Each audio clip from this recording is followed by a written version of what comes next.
నమస్తే. Welcome to VSB Telugu audio novels or కథలు. కథ శీర్షిక అగ్నిగుండాలు. రచన కంచర్ల రమణ గారు. చదువుతున్నది ధనలక్ష్మి. ఇక కథలోకి వెళితే, తలుపు మీద ఎవరో టకటకామని శబ్దం చేయటం వినగానే వీధి ద్వారం వైపు చూశాడు సీతాపతి. వెలుపల ద్వారం వద్ద 50 ఏళ్ల వ్యక్తి నుంచుని ఉన్నాడు. రాజకీయ నాయకుడిలా తెల్లని పంచె, తెల్లని చొక్కా ధరించి ఉన్నాడు. కాళ్లకు ఆకు చెప్పులు. సీతాపతి తన వైపు తిరగగానే చిరునవ్వు నవ్వి, లోపలికి రావచ్చా అని అడిగాడు ఆ వ్యక్తి. రండి రండి అంటూ ఆ వ్యక్తిని లోనికి ఆహ్వానించి సాదరంగా ఓ కుర్చీలో కూర్చోపెట్టాడు సీతాపతి.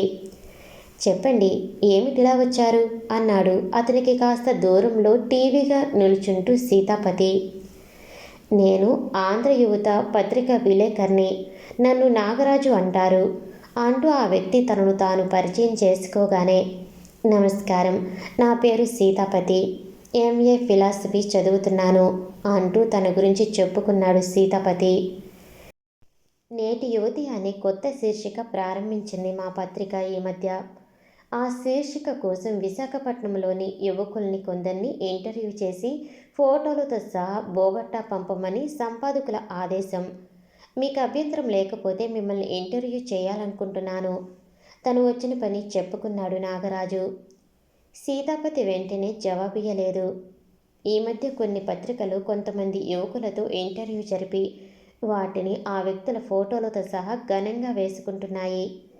సీతాపతికి అలాంటి వాటి మీద సదభిప్రాయం లేదు. పత్రికలు తమ సర్క్యులేషన్ పెంచుకోవటం కోసం వేసిన ఎత్తు అని అతని అభిప్రాయం.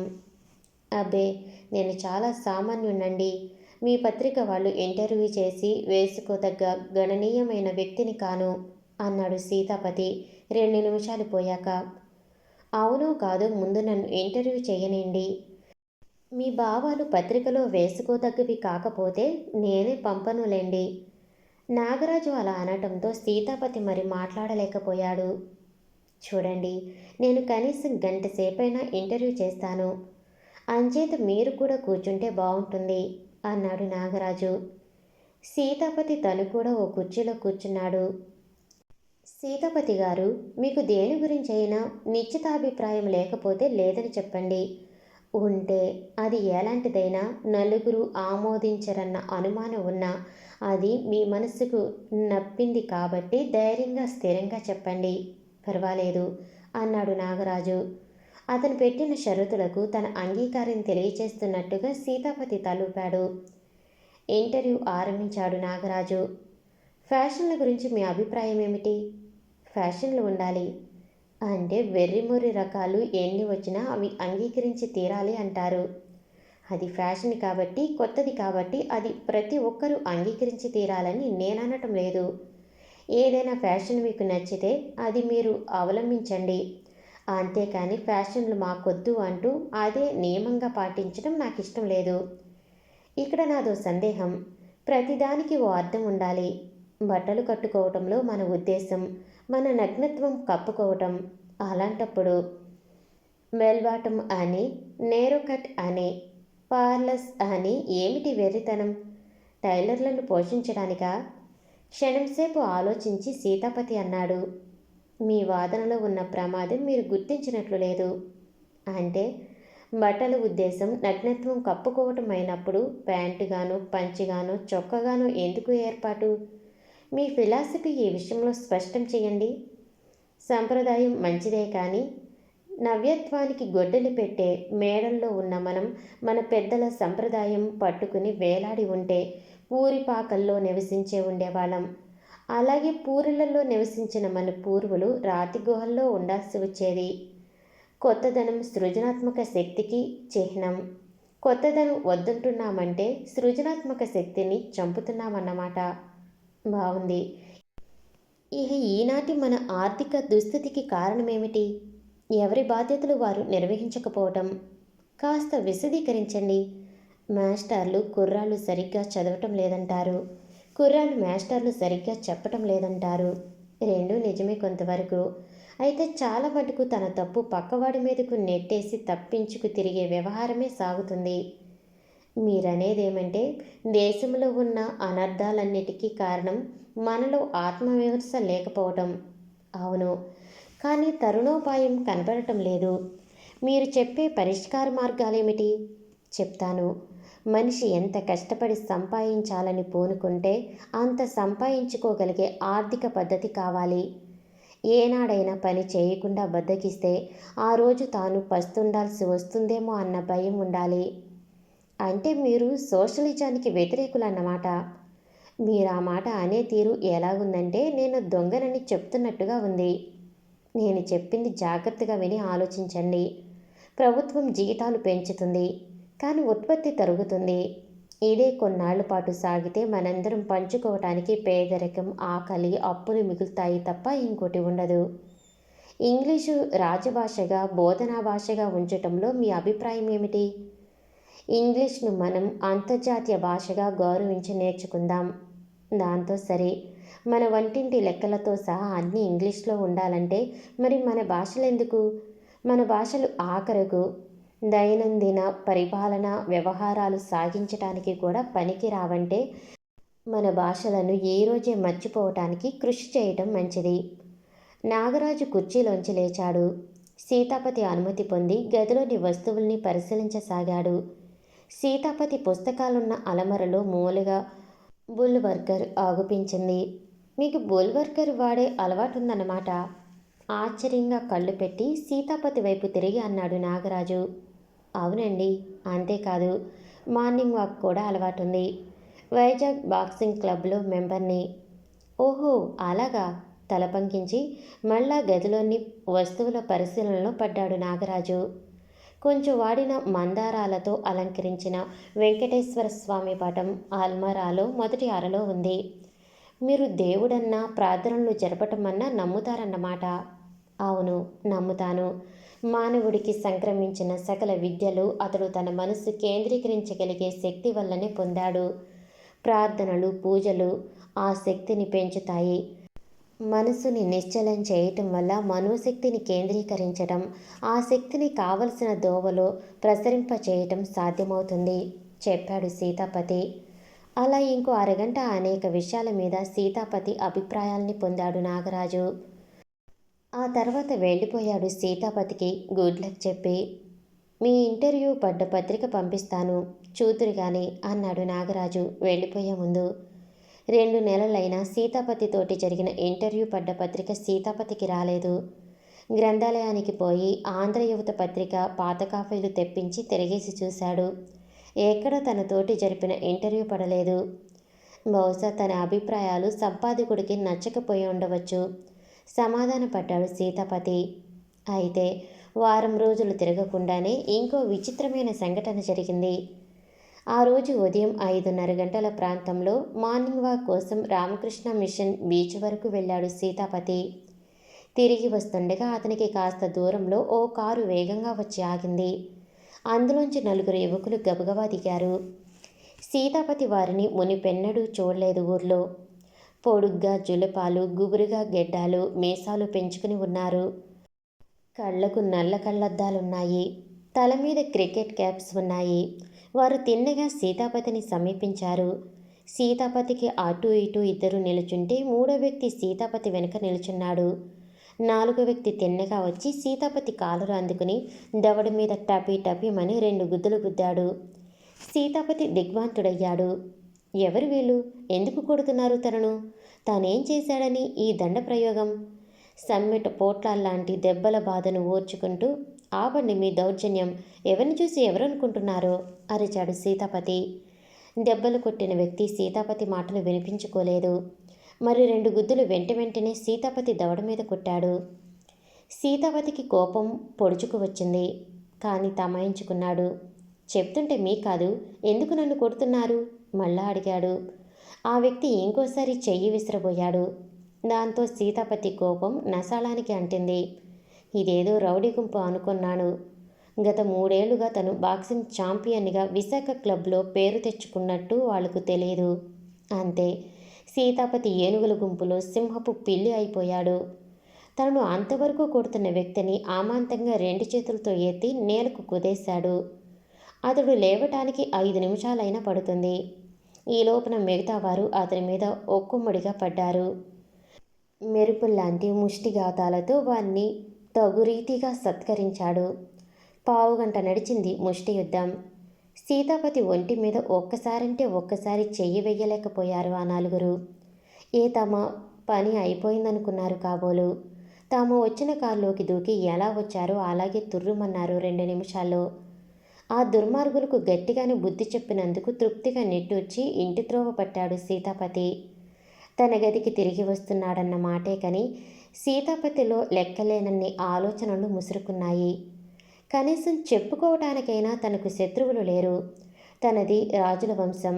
తాత తండ్రుల వైపు ఏవైనా పాత కక్షలు మిగిలిపోయాయా అని కూడా ఆలోచించాడు. ఇందుకు ఎవరు తన మీద కత్తికట్టారు? సీతాపతి గదికి చేరుకున్నాడు. జేబులోంచి తాళాలు తీసి తలుపులు తెరవబోయాడు. కానీ అవసరం లేకపోయింది. అంతకుముందే తన గది ఎవరో తెరిచాడు. దొంగ తాళాలతో తలుపు దగ్గరగా చేరవేసి ఉన్నాయి. తన కాలేజీ చదువు మొదలైన దగ్గర నుంచి ఆ గదిలోనే ఉంటూ వచ్చాడు. ఎప్పుడూ తన గదిలో దొంగతనం జరగలేదు. ఇవాళంతా తమాషాగా ఉంది అనుకుంటూ గది తలుపులు తోసి లోనికి ప్రవేశించాడు సీతాపతి. గదంతా చిందరవందరగా ఉంది. తను ఉంచిన ఏ వస్తువు దాని స్థానంలో లేదు. అల్మరాలోని పుస్తకాలన్నీ నేల మీద గిరాటేసి ఉన్నాయి. దొంగలు డబ్బు కోసం వెతుకుతూ వాటిని అలా కింద పడేసి ఉంటారు. అల్మరాలో తను ఉంచిన డబ్బు విధిగా పోయి ఉండాలని అనుకున్నాడు సీతాపతి. ఆశ్చర్యం, తన డబ్బు ఉంది అక్కడ. లెక్కపెట్టి చూశాడు. నాయా పైసా పోలేదు. అయితే వాళ్ళెవరో తన గదిలో ఎందుకు చొరబడినట్టు? లేకపోతే వాళ్ళు డబ్బు తీసుకుని పారిపోయే లోపల తను వచ్చేశాడా? అలా కావటానికి వీల్లేదు. డబ్బు కోసం వచ్చిన వాళ్లకు అది కనిపించకపోతే అది వేరే విషయం. తీరా డబ్బు వాళ్ళ కండ్లబడ్డాక తీసి జేబులో పెట్టుకోవటం ఎంతసేపు? అయితే వాళ్ళెవరో తన గదికి ఎందుకు వచ్చినట్టు? ఆలోచిస్తూ తన మంచం వద్దకు పోయి కూర్చున్నాడు. గత 6 ఏళ్లుగా తను రాస్తున్న డైరీలు మంచం మీద పడి ఉన్నాయి. వాటిలో 1-2 తెరవబడి మంచం మీద బోర్లించి ఉన్నాయి. వాళ్ళెవరో గాని తన డైరీలు చదివారన్న విషయం అర్థమైంది సీతాపతికి. దేశంలో నేటి ఆర్థిక పరిస్థితుల్ని చర్చిస్తూ తనకు తోచిన పరిష్కార మార్గాలు వివరించిన పేజీలు ఉన్న చోట డైరీలు తెరవబడి ఉన్నాయి. తను సామ్యవాది సిద్ధాంతాలకు వ్యతిరేకి. అనేక విద్యార్థి సంఘాల సమావేశాల్లో సామ్యవాదం దేశానికి ఒనగూర్చబోయే నష్టం గురించి ఎన్నోసార్లు మాట్లాడాడు. ఈనాడు చాలా విద్యార్థి సంస్థలు నాక్సలిజం చేతిలో ఉన్నాయి. వాళ్ళెవరికో తన అభిప్రాయాలంటే ఒళ్ళు మంటగా ఉండి ఉంటుంది. తన మీద కత్తిగట్టి సాధించాలని అందుకే పూనుకుని ఉంటారు. తనని మాటలతో గెలవలేక చేతులకు దిగి ఉంటారు. పైగా తనలాంటి వాళ్లను తుదిముట్టిస్తే కానీ నవ సమాజం ఆవిర్భవించదని కదా వారి సిద్ధాంతాలు చెబుతున్నాయి. తను బహుశా జాగ్రత్తగా ఉండాలి అనుకున్నాడు. సీతాపతి పార్కు బెంచ్ మీద కూర్చున్నాడు. మెల్లగా చల్లగా హాయిగా వీస్తున్న సాయం పవనాన్ని ఆనందిస్తున్నాడు. 7:15 గంటలు ఉంటుంది. అప్పుడే దీపాలు వెలిగాయి. ప్రకృతి సౌందర్యాదనలో లీనమై అతని మనసుకు అంతరాయం కలిగింది. సీతాపతి దృష్టి మళ్లించి చూశాడు. చిన్న కాగితం ఉండ అతనికి తగిలి నేల మీద పడింది. అతని కాళ్లకు అడుగు దూరంలో. ఆ ఉండను విసిరిన వ్యక్తి తల వంచుకుని గబగబా వెళ్ళిపోసాగాడు. ఆ కాగితం ఉండ ప్రమాదకరమైనది కాదు కదా. ఆ ఉండవైపు నిశితంగా చూశాడు కాసేపు. బూటుకాలుతో గట్టిగా తన్నాడు. అది ఎగిరి అతనికి మరి కాస్త దూరంలో పడింది. యథాలాపంగా ఆ ఉండ విసిరేసి వెళ్ళిన వ్యక్తి దిక్కున చూశాడు. ఆ వ్యక్తి వెళ్ళిపోలేదు.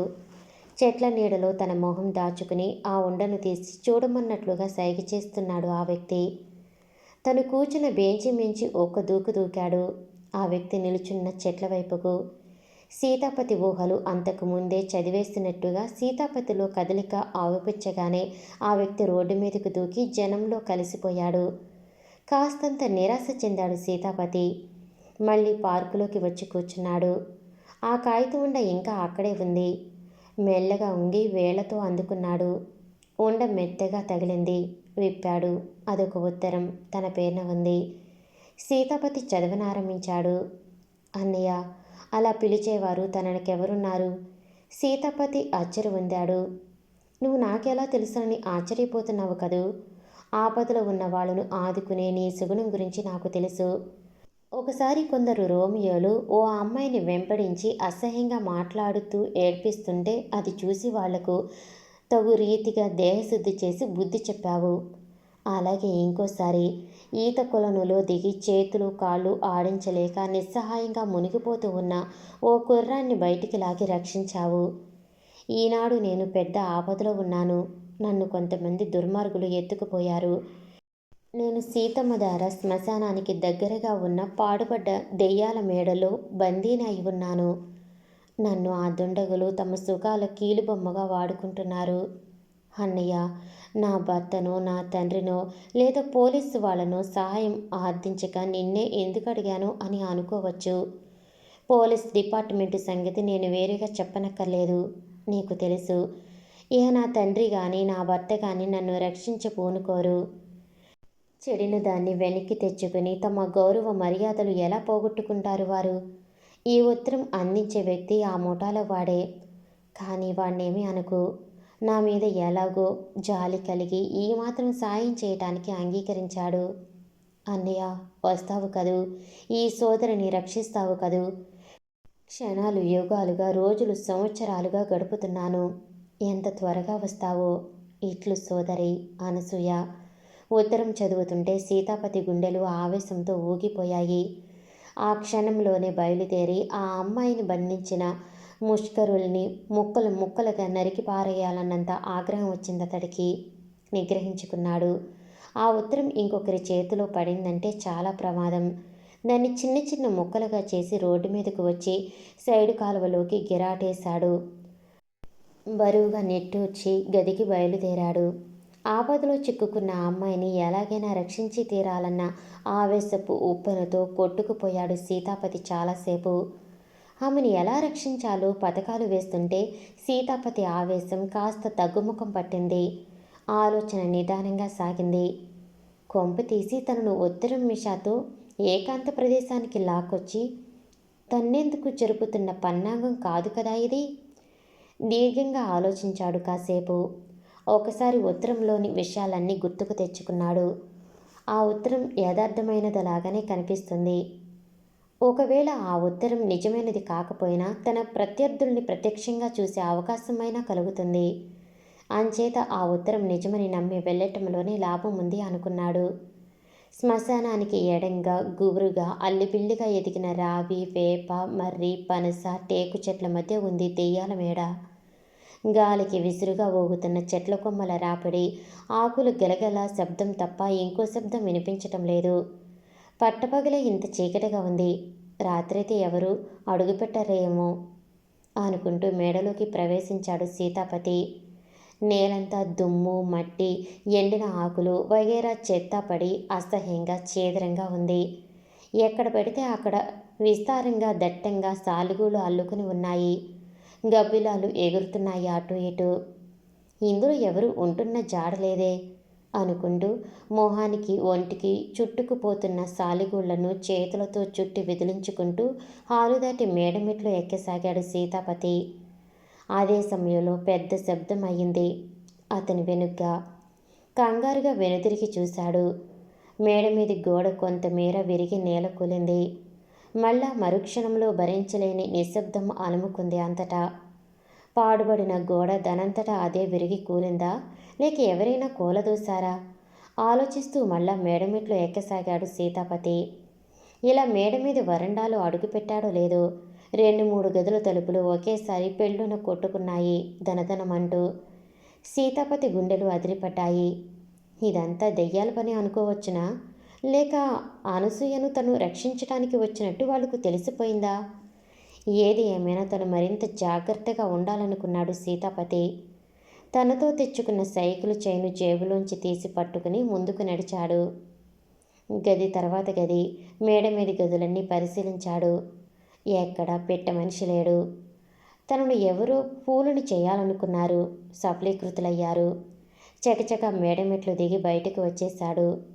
తల ఉంచుకుని చెట్ల కింద నడుస్తుంటే ఏదో విరిగిపడుతున్నట్టు పెళ్ళున శబ్దం అయ్యింది. మెరుగులా పక్కన తప్పుకున్నాడు నేర్పుగా. లేకపోయింటే పెద్ద చెట్టు కొమ్మ తిన్నగా వచ్చి అతని తలకాయ బద్దలు చేసేది. తలెత్తి చెట్ల కొమ్మల్లోకి చూశాడు ధైర్యంగా. కానీ అక్కడ గుబురుగా పెరిగిన చెట్ల కొమ్మలు తప్ప మనుషులు కనిపించలేదు అతడికి. ఏమిటి విచిత్రం? తొందరగా నడుచుకుంటూ చెట్ల తోపులోంచి బయటకొచ్చాడు సీతాపతి. తన ప్రత్యర్థుల ఉద్దేశం తనను ఫూల్ చేయటమా, లేక తనని తన్ని వదిలేయటమా? అంతు తెలియని అయోమావస్థలో కొట్టుకోసాగాడు సీతాపతి. మనసంతా చికాకుగా తయారైంది. కొద్ది రోజులు విశాఖపట్నం వదిలి వెళ్ళిపోవాలనిపించింది అతడికి. వెంటనే తన బ్రీఫ్ కేసులోకి 2 జతల బట్టలు, ఒక తువ్వాలు, స్లీపింగ్ డ్రగ్స్ సర్దుకుని విజయవాడలో ఉన్న తన మేనమామ గారింటికి బయలుదేరాడు. మర్నాడు మెయిల్లో వాళ్ళ మెడ్రాస్ మెయిల్ చాలా రద్దీగా ఉంది. అన్రిజర్వ్డ్ 3rd క్లాస్ కంపార్ట్మెంటులో ఎలాగో నిల్చోవటానికి జాగా దొరికింది. అదే 10,000 దేవుడా అనుకుంటూ లగేజీ ర్యాక్లో తన బ్రీఫ్ కేస్ ఉంచి నిల్చున్నాడు హాయిగా. రాత్రి 10 గంటలకు విజయవాడ చేరుకునేందుకు ఆలోచనలతోనే వేగిపోయాడు సీతాపతి. స్టేషన్కు సమీపంలోనే అతని మేనమామ ఇల్లు ఉంది. బ్రీఫ్ కేస్ చేతపుచ్చుకుని కులాసాగా నడిచి వెళ్ళిపోయాడు. ఏమిట్రోయ్ ఇంత హఠాత్తుగా ఊడిపడ్డావు? అడిగాడు సీతాపతి మేనమామ సీతాపతిని చూసి. ఊరికినే మావయ్య, 4 రోజులు మీ ఇంట్లో ఉండి వెళదామనిపించింది. ఇలా వచ్చాను చెప్పాడు సీతాపతి.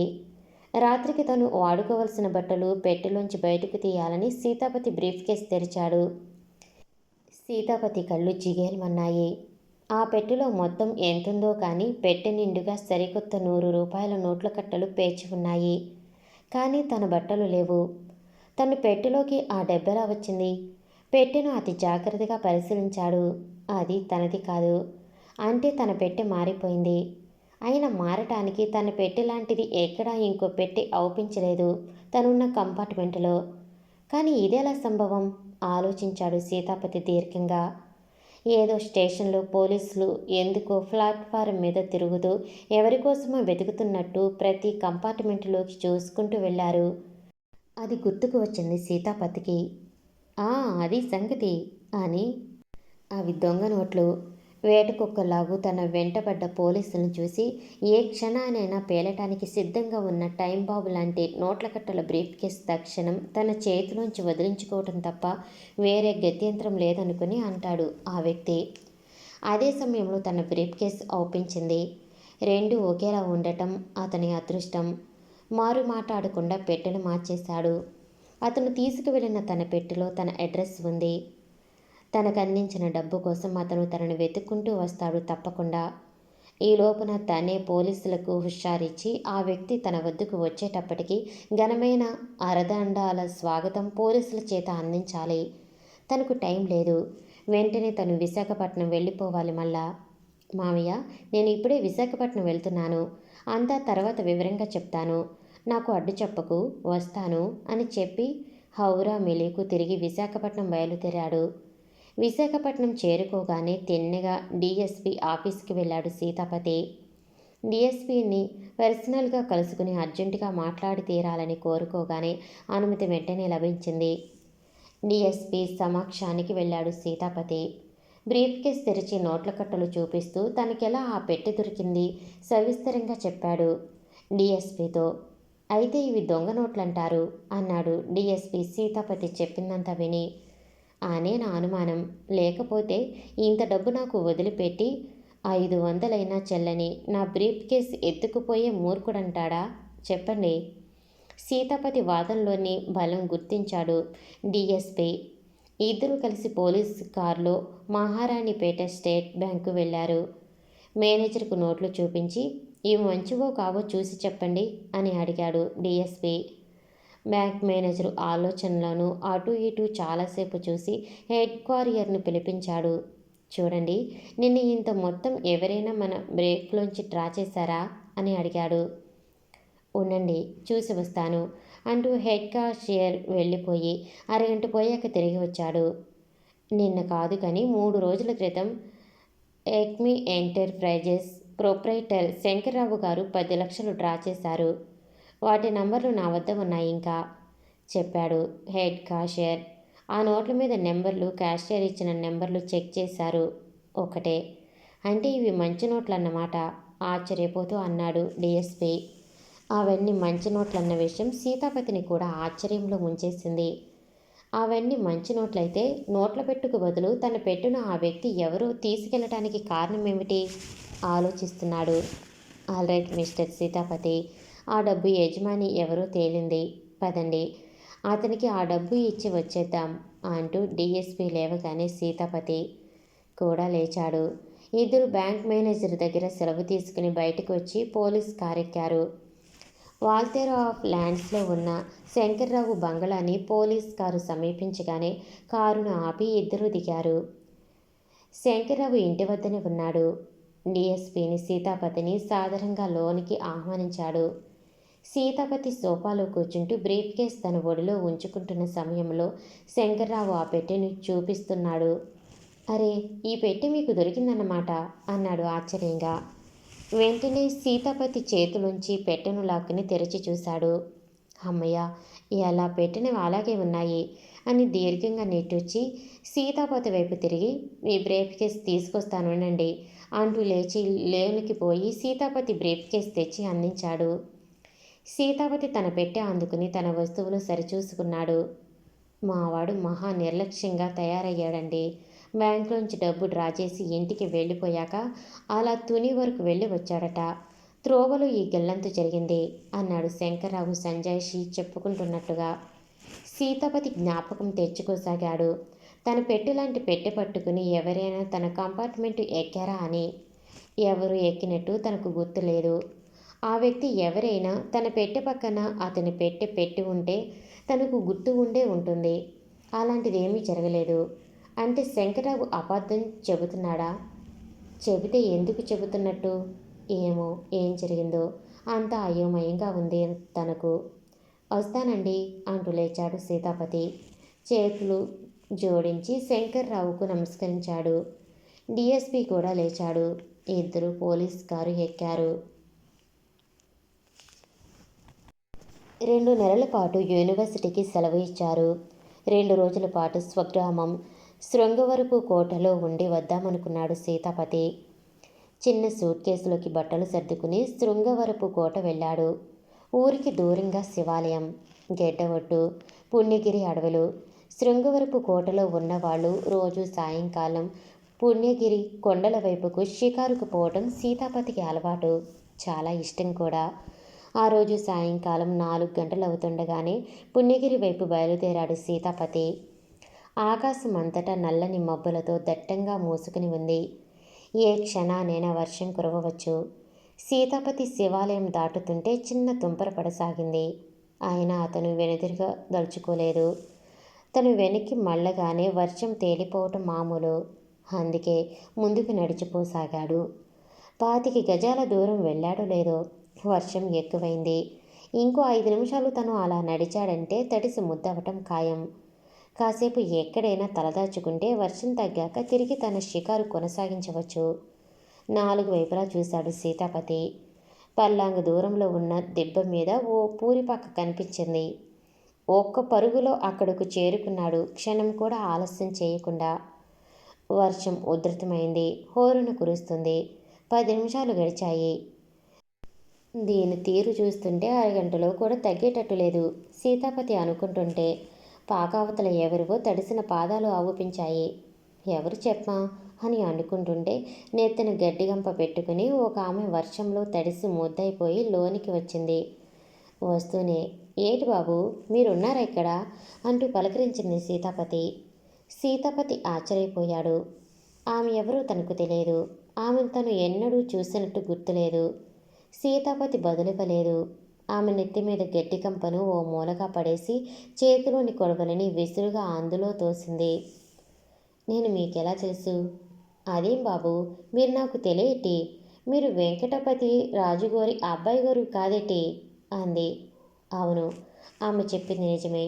అయినా ఆమె తనకు తెలియదు. ఆ మాటే మృదువుగా అన్నాడు. ఆమె ఎక్కడ బాధపడుతుందో అని.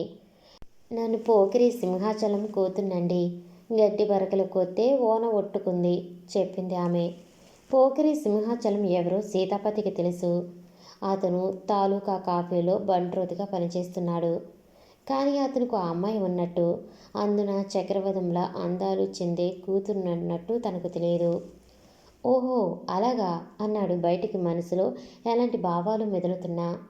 అదేటి బాబు నిల్చుండిపోయానేటి, కూకోండి అంటూ పాకలో ఎక్కడో మూలన ఓ చింకి గోనె బయటకు లాగి పడేసింది. సీతాపతి అయిష్టంగా దాని మీద కూర్చున్నాడు. అప్పుడు చూశాడు ఆమెను నిశితంగా.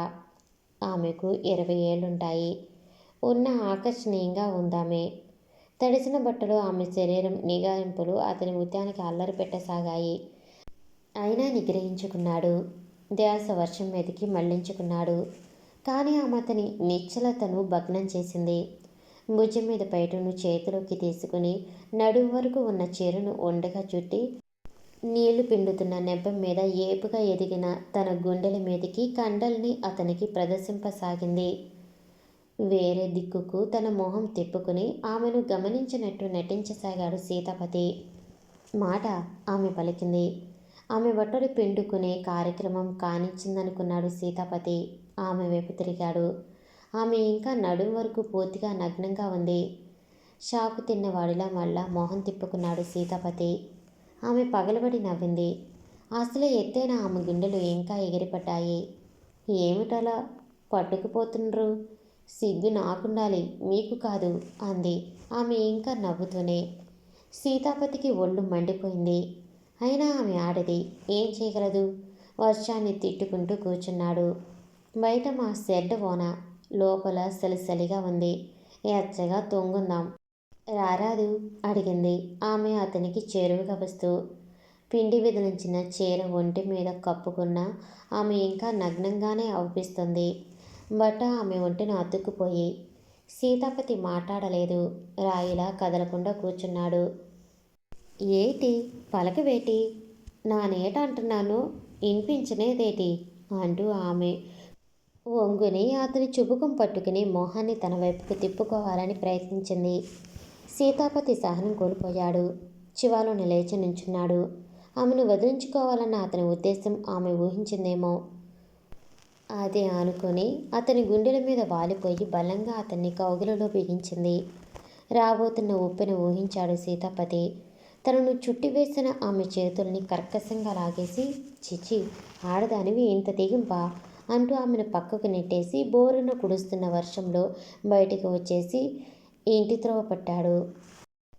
ఇవాళ రాత్రి 8 గంటల సమయం. అప్పుడు ఏదో అవసరం వచ్చి తన ప్యాంటు జేబులో చేయి పెట్టుకున్నాడు. అతడి చేతిలో కాగితం తగిలింది. బయటికి తీసి విప్పి చదివాడు ఆశ్చర్యంతో.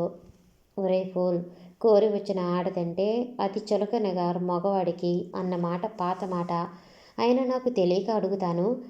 బత్తాయి లాంటి ఆ అమ్మాయి ఎదురుగా నిల్చుని రారా అంటూ మీద పడుతున్నా విదించుకుపోయావంటే నీకేదైనా శారీరక లోపం ఉందా? నా మాట విను, పెళ్లి చేసుకోకు, ఒక ఆడదాన్ని ఉసురు పోసుకోకు. ఇట్లు భగ్న ప్రణయని. సీతాపతి తల తిరిగిపోయింది. క్షణికోద్రేకంతో ఆమె నీతి తప్పుతుంటే తను మెలకువగా ప్రవర్తించి ఆమెను నైతిక పతనం నుంచి రక్షించాడు. అందుకు ఫలితం ఆమె తన మగతనాన్ని సందేహిస్తుంది. సీతాపతికి కోపం పొంగుకొచ్చింది. వెంటనే వెళ్ళి ఆమెను చివాట్లు పెట్టి వస్తే కానీ అతని కోపం చల్లారట్లేదు. ఉన్నపళ్ళంగా సింహాచలం ఇంటికి బయలుదేరి వెళ్ళాడు. మీ అమ్మాయి ఉందా ఇంట్లో? కోపంగా అడిగాడు సీతాపతి. ఎవరు బాబు? మీరా? ఎవరు? అమ్మాయా? నాకు కూతుళ్ళు లేరు బాబు, అందరూ కొడుకులే చెప్పాడు సింహాచలం ఇంట్లోంచి బయటికి వచ్చి. మరి ఇందాక పాకలో ఇంకా ఏదో అనబోయాడు సీతాపతి. కానీ ఆగిపోయాడు. అప్పుడు గుర్తుకొచ్చింది సీతాపతికి తనకు జరిగిందంతా ఓ ఫూలింగ్ అని. ఆమె అతనితో ఒక పల్లెటూరి అమ్మాయిలా మాట్లాడింది. కానీ ఆమె ఉత్తరం బాగా చదువుతున్న అమ్మాయి రాసినట్టుగా ఉంది. రంగులు మారుతున్న సీతాపతి మొహం చూసి, ఏమిటి బాబు, ఏంటి జరిగింది అంటూ ఏదో అడుగుతున్నాడు సింహాచలం. కానీ సీతాపతి అక్కడ లేడు. ఇంటికొచ్చి పడ్డాడు. ఆమె రాసిన ఉత్తరం మళ్ళా చదివాడు. ఆ ఉత్తరం బట్టి చూస్తే ఎవరో ఆ అమ్మాయి తనను కోరి పల్లెటూరి అమ్మాయి వేషంలో వచ్చి ఆకర్షించిపోయింది. కానీ వేషం వేసుకోవటానికి వచ్చి ఆమె తనను ఆకర్షించటంలో ఆమె ఉద్దేశం ఏమిటి? తను నేరుగా వచ్చి అడిగేవచ్చునే. అప్రయత్నంగా సీతాపతి చూపులు ఉత్తరంలో ఒక చోట పడ్డాయి. భగ్న ప్రయాణమని ఆమె సంతకం చేసిన చోట లేత నీలం రంగులో ఓ ముద్ర ఉంది. ఒక అగ్నిగుండం. అందులో ఓ హస్తం పాముల్ని పడేస్తుంది. ఏమిటి దీని అర్థం? ఎవరిది చిహ్నం? సీతాపతి దీర్ఘంగా ఆలోచించాడు. తన మీద ఏదో ముఠా నిఘా వేసింది. దానిది ఆ చిహ్నం. అయితే ఎందుకు? తన వాళ్లకు చేసిన ద్రోహం కానీ అన్యాయం కానీ ఏమిటి?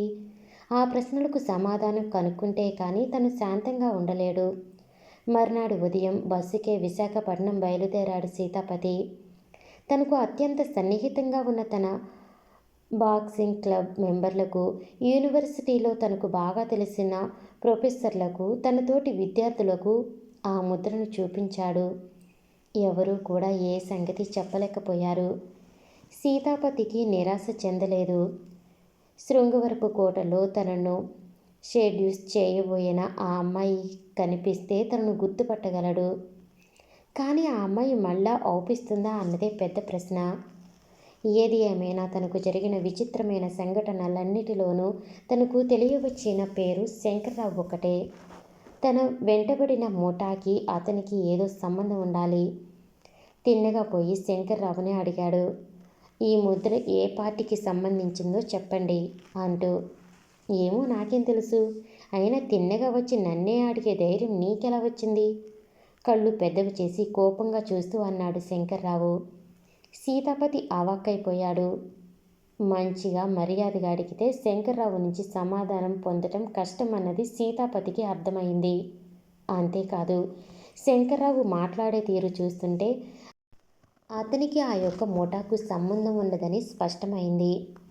అప్పటి మటుకు మాట్లాడకుండా శంకర్రావు ఇంటి నుంచి వచ్చేశాడు సీతాపతి.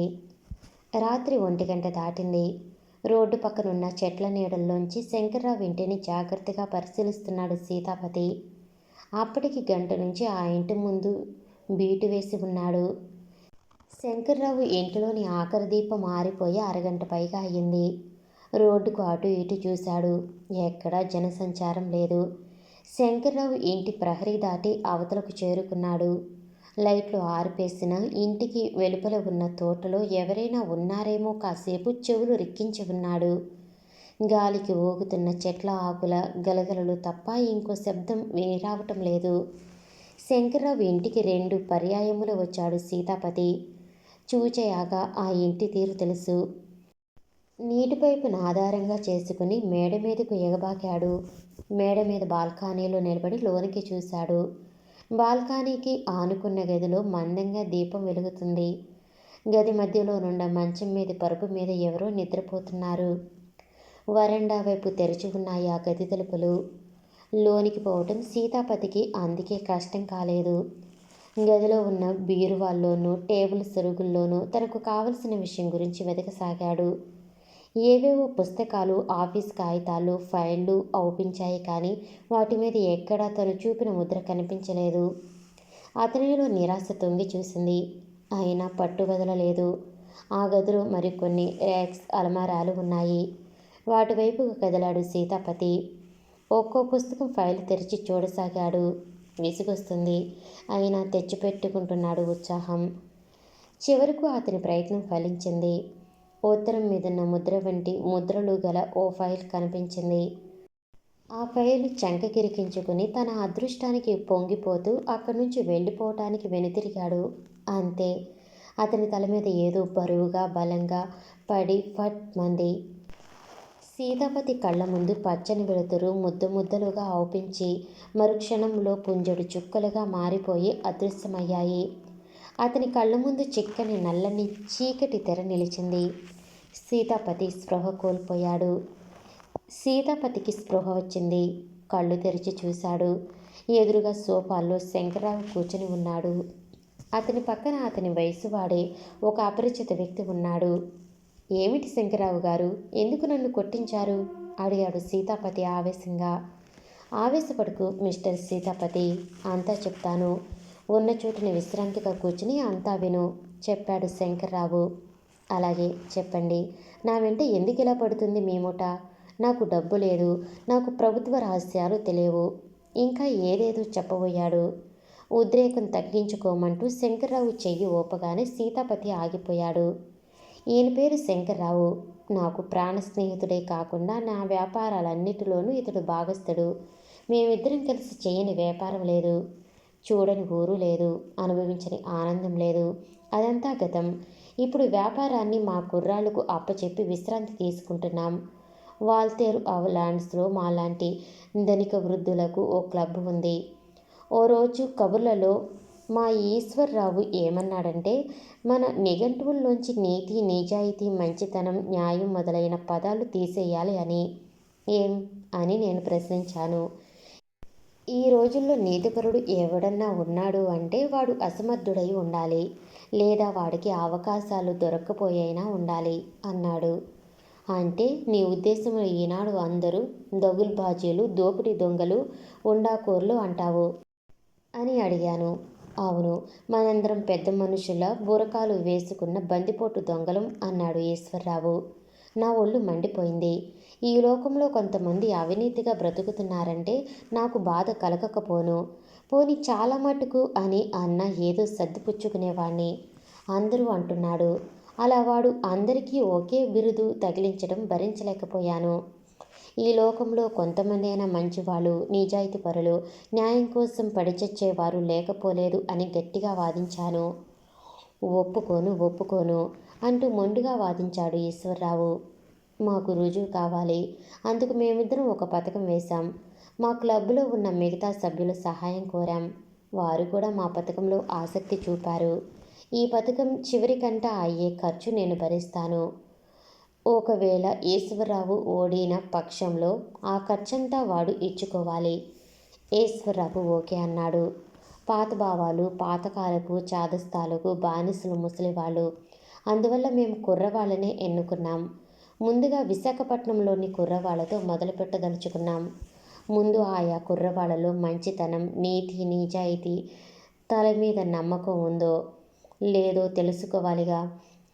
రకరకాల పత్రికా విలేకరుల పేరున కొంతమందిని పంపించి కొంతమంది కుర్రాళ్లను ఎన్నుకున్నాం మా పరీక్షకు. కొంతమందికి నాలుక మీద మాత్రం విశాల భావాలు ఉంటాయి, కడుపులో అన్నీ సంకుచిత భావాలే. వారి వారి ఇళ్లల్లోకి పంపి వాళ్ళ డైరీలు చదివించాం. తనకు నష్టం కలగనంత వరకు ప్రతివాడు మంచివాడు, శాంత స్వభావుడు, దుడుకుతనం లేనివాడు. ఆమాంతం నలుగురు దుండగులు మీద పడి అన్యాయంగా కొట్ట చూస్తే ఎలా ఉంటుందో అందుకే చేయించి చూశాం. కొంతమంది తమ ఒంటి మీద మొదటి దెబ్బ పడగానే ఉగ్రులైపోతారు. అయితే దుండగులు బలవంతులని తెలియగానే కాళ్ళబేరానికి దిగారు. సూక్ష్మంగా వారి స్వభావం తెలియపరిచేయమంటే తమ మంచితనం తాలూకు ప్రదర్శన తమకన్నా బలవంతులైన వాళ్ళ వద్దే. ఆపదల్లో ఉన్న వాళ్ళను ఆదుకోవటం అన్నది శూనమే. రైల్వే కంపార్ట్మెంటులో కూర్చుని అందరూ చూస్తుండగా అడుక్కున్న వాళ్లను డబ్బులు వేసే వాళ్ళలా కొంతమందికి మెప్పు కావాలి. నలుగురు చూసి తమని ఓహో అనాలి. అదే గుప్త సహాయం చేయమన్నా, ఒకవేళ సహాయం చేయటం వల్ల తమకు కష్టాలొస్తాయని తెలిసిన వారి కరుణా హృదయం మరి కరగదు. అనసూయ ఉత్తరం, దెయ్యాల కొంప వగైరా పరీక్ష అది రుజువు కావటానికే చేయబడింది. ఏ కాంత కనకాలంటే ఈ రోజుల్లో వెర్రివాళ్ళు కానివాళ్ళు లేరు. అమాంతంగా 10 లక్షలు తమకు దొరికితే ఎలా ఉంటుంది?